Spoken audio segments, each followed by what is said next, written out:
IQ smartphone জগতে তাদের প্রথম আল্ট্রা ফোন নিয়ে এসেছে, আর এসেই টেক দুনিয়াতে রীতিমতো একটা তোলপাড় শুরু করে দিয়েছে। আজকে আমরা আইকিউ 15 আল্ট্রা নিয়ে কথা বলবো, যেটাকে বলা হচ্ছে 2026 সালের পারফরম্যান্স কিং। চলুন এর ভেতরটা একটু ঘুরে আসা যাক। আসলে আইকিউ যখনই কোনো নতুন ফোন আনে, মনে হয় যেন একটা বোমা ফাটালো। আর এই ফোনটার ক্ষমতা আর স্পেসিফিকেশন এতটাই মারাত্মক যে এর রিলিজকে ঠিক সেভাবেই তুলনা করা হচ্ছে। এটা শুধু একটা ফোন না, এটা একটা আস্ত পাওয়ার হাউস। 41 লাখের বেশি। একটু ভাবুন তো, এটা কোনো সাধারণ সংখ্যা না, এটা হলো আইকিউ 15 আল্ট্রার অ্যান্টুটু বেঞ্চমার্ক স্কোর। এই একটা স্কোরই এটাকে এখন পর্যন্ত টেস্ট করা সবচেয়ে শক্তিশালী স্মার্টফোন বানিয়ে দিয়েছে। এক কথায়, এটাই মার্কেটের নতুন পারফরম্যান্স কিং। আচ্ছা, পারফরম্যান্স তো হলো, এবার একটু ফোনটার ডিজাইন দেখা যাক, তাই না? এর ডিজাইনটা কিন্তু শুধু দেখতে সুন্দর করার জন্য করা হয়নি, এটা একটা নির্দিষ্ট উদ্দেশ্য মাথায় রেখে বানানো একটা শক্তিশালী যন্ত্র। ফোনটা হাতে নিলেই একটা বেশ সলিড, একটা প্রিমিয়াম ফিল পাওয়া যায়।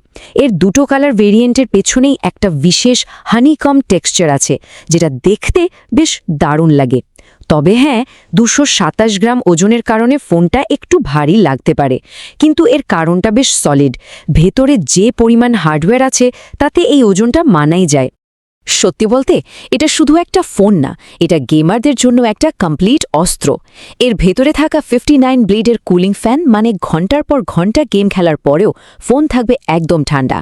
600 হার্টজের প্রেশার সেন্সিটিভ ট্রিগারগুলো আপনাকে গেমিংয়ে দেবে একটা অন্য লেভেলের অ্যাডভান্টেজ। আর 3D আল্ট্রাসনিক ফিঙ্গারপ্রিন্ট স্ক্যানারটা তো অবিশ্বাস্য রকমের ফাস্ট। সাথে তো সর্বোচ্চ লেভেলের ডাস্ট আর ওয়াটার প্রোটেকশনের জন্য IP68/69 রেটিং আছেই। তো এই যে এত পারফরম্যান্স, এর পেছনে আসলে কি আছে?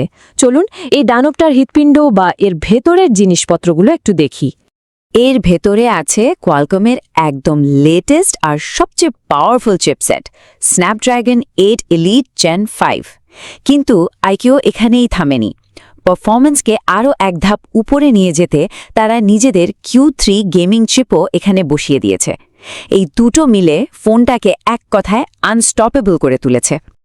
আচ্ছা, এবার আসি ডিসপ্লের দিকে। প্রথমেই চোখে পড়বে এর বিশাল 6.85 ইঞ্চির সাইজটা। মানে গেমিং হোক বা মুভি দেখা, এক্সপিরিয়েন্সটা হবে দারুণ। কিন্তু সাইজই তো সব না, আসল জাদুটা লুকিয়ে আছে এর টেকনোলজিতে। এর ডিসপ্লে স্পেসিফিকেশনগুলো সত্যি মাথা ঘুরিয়ে দেওয়ার মতো। 2K M4 অ্যামোলেড প্যানেল, মানে সবকিছু দেখতে লাগবে একদম ক্রিস্টাল ক্লিয়ার। রিফ্রেশ রেট হলো 144 হার্জ, যার মানে স্ক্রোলিং আর গেমিং হবে অবিশ্বাস্য রকমের স্মুথ।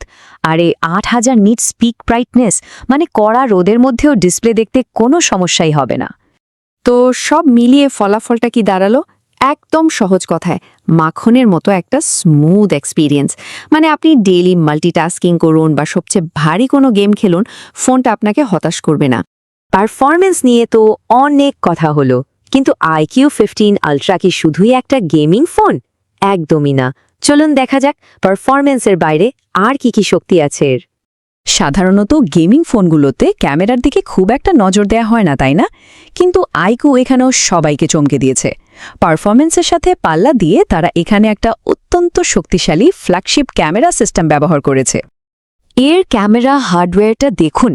মেইন ক্যামেরা হিসেবে আছে OIS সহ 50 মেগাপিক্সেলের একটা সোনি সেন্সর, আর সাথে আছে একটা 50 মেগাপিক্সেলের পেরিস্কোপ টেলিফোটো লেন্স, যা দিয়ে 3x অপটিক্যাল জুম করা যায়। ভাবা যায়? একটা 50 মেগাপিক্সেলের আলট্রা ওয়াইড সেন্সরও আছে। এর ফলে কম আলোতেও ছবির কোয়ালিটি হয় অসাধারণ, আর কালারগুলোও থাকে একদম ন্যাচারাল। Performance, camera. এবার আসা যাক ব্যাটারিতে। 7400 মিলি অ্যাম্পিয়ার। হ্যাঁ, ঠিকই শুনছেন, একটা ফোনে 7400 mAh ব্যাটারি। আর মজার ব্যাপার হলো, সিলিকন কার্বন টেকনোলজি ব্যবহার করার কারণে এত বড় ব্যাটারি থাকার সত্ত্বেও ফোনটা কিন্তু তুলনামূলকভাবে কম্প্যাক্ট। শুধু ব্যাটারি বড় হলেই তো হবে না, চার্জিং স্পিডও তো দরকার তাই না? এখানেও কোনো কমতি রাখা হয়নি। বক্সে 100 ওয়াটের ফাস্ট চার্জার দেওয়া আছে, সাথে আছে 40 ওয়াটের ওয়্যারলেস চার্জিং সাপোর্ট। আর গেমারদের জন্য তো বাইপাস চার্জিংয়ের মতো অসাধারণ একটা ফিচারও আছে, যেটা ফোনকে গরম না করেই সরাসরি সিস্টেমে পাওয়ার দেয়। তো এত কিছু জানার পর এবার ফাইনাল কথায় আসা যাক, এই ফোনটা আসলে কাদের জন্য, আর বাংলাদেশে এর দামটাই বা কেমন? দেখুন, প্রত্যেকটা জিনিসেরই কিছু ভালো আর কিছু মন্দ দিক থাকে। iQ15 আলট্রাও এর ব্যতিক্রম নয়। ভালো দিকগুলোর কথা বললে তো এর চিপসেট, বিশাল ব্যাটারি আর গেমিং ফিচারগুলো আসবেই। অন্যদিকে একটু খারাপ লাগতে পারে 3.5 মিলিমিটার জ্যাক বা মেমোরি কার্ড স্লট না থাকায়, আর ফোনটা তো একটু ভারী বটে। সোজা কথায়, এই ফোনটা কিন্তু সবার জন্য বানানো হয়নি। এটা বানানো হয়েছে হার্ডকোর গেমারদের জন্য, কন্টেন্ট ক্রিয়েটরদের জন্য, মানে যারা পকেটে একটা আস্ত পাওয়ার হাউস চান এবং বাজেট নিয়ে ভাবেন না, এটা তাদের জন্য। বাংলাদেশে ফোনটা আনঅফিশিয়ালি পাওয়া যাচ্ছে। এর বেস ভেরিয়েন্টের দাম শুরু হচ্ছে মোটামুটি 1,10,000 টাকা থেকে। অবশ্যই মার্কেটের ওপর নির্ভর করে এই দাম কিছুটা কম বেশি হতে পারে। সবশেষে একটা প্রশ্ন কিন্তু মাথায় ঘুরছে, একটা ফোনে এতখানি পাওয়ার কি আসলেই দরকার? এটা কি আমাদের স্মার্টফোনের ভবিষ্যৎ, নাকি শুধুই একটা বাড়াবাড়ি? উত্তরটা হয়তো সময়ই বলে দেবে।